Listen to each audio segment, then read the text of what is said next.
Bonsoir, mes amis. I am so very, very grateful to be here, and even more grateful for finally the Academy waving the Gena Rowlands flag high.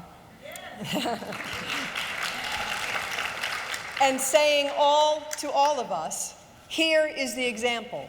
Here is the standard. This is the quality of work we should all strive for. Take a look at what real achievement looks like. Here is work that has made a difference, that is worthy, that is important. There are many types of Hollywood stars these days, but to me, the most powerful and the most beneficial to all of us is the rare star whose talent and authenticity is so potent that their contribution is synonymous with the evolution of film. Gena Rowlands is the actress who smashed and destroyed the female stereotype of her time. Her work declares, you want to see a modern woman? Here is a modern woman. You want to see thought and heart and psychology and conflict and life? Come feast. Let me show you the consequences of love and the loss of love. Let me show you ferocity and grace combined. Look how powerful and beautiful complex humanity can be. Let me take you by the hand to places where you have never been, but that reside in all of us. You want to see skill?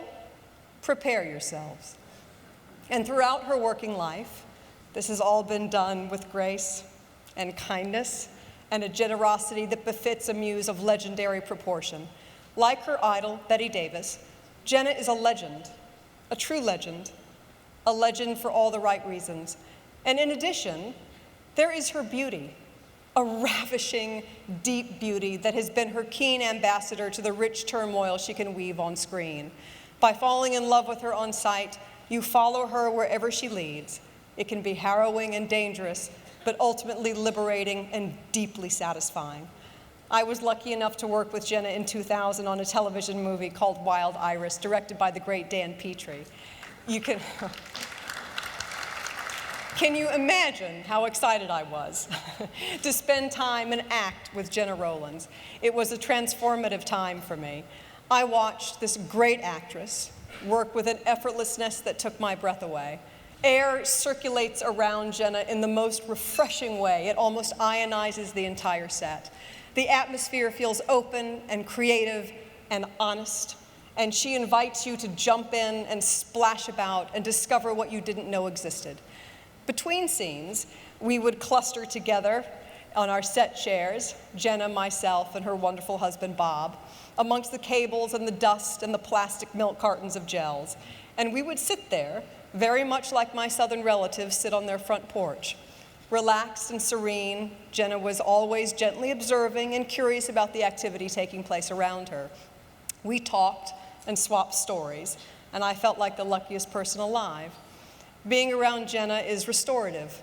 She confirms what you know to be true about good work, and she inspires you to bring your own uniqueness to the party. I am a bit of an introvert by nature, especially after a long day on a set, and I tend to disappear into whatever hotel room I'm staying in at the time. But Gena and Bob cajoled and convinced me to join them for dinners.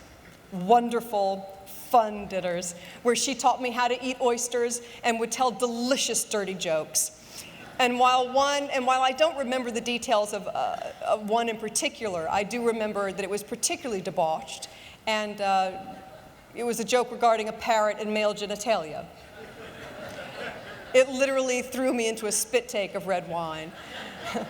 When I was first nominated for You Can Count on Me, I was living in a New York City apartment without a television.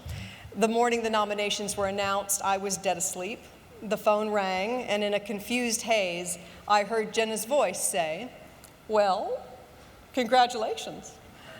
I got the news from her. It is a memory I cherish, and one that still causes me to shake my head in disbelief, because I believe that without Gena and the road that she cut for us, the work of actresses like Meryl Streep, Cate Blanchett, Julianne Moore, Jennifer Lawrence, and many others worldwide simply would not exist. The impact that Gena and John Cassavetes have had on writers, directors, actors, and producers has been seismic. They shook everyone up by showing us what was possible and broke down the door to independent film. Shortly after,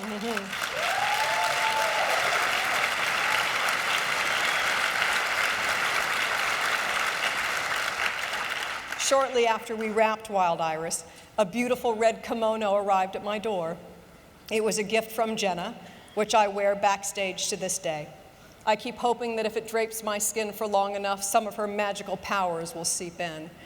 It also serves as a nightly reminder to shake off fear, stay connected, and to keep growing. So Gena, thank you. Thank you for giving us all so much of yourself and for pointing us all, especially this actress, in the right direction.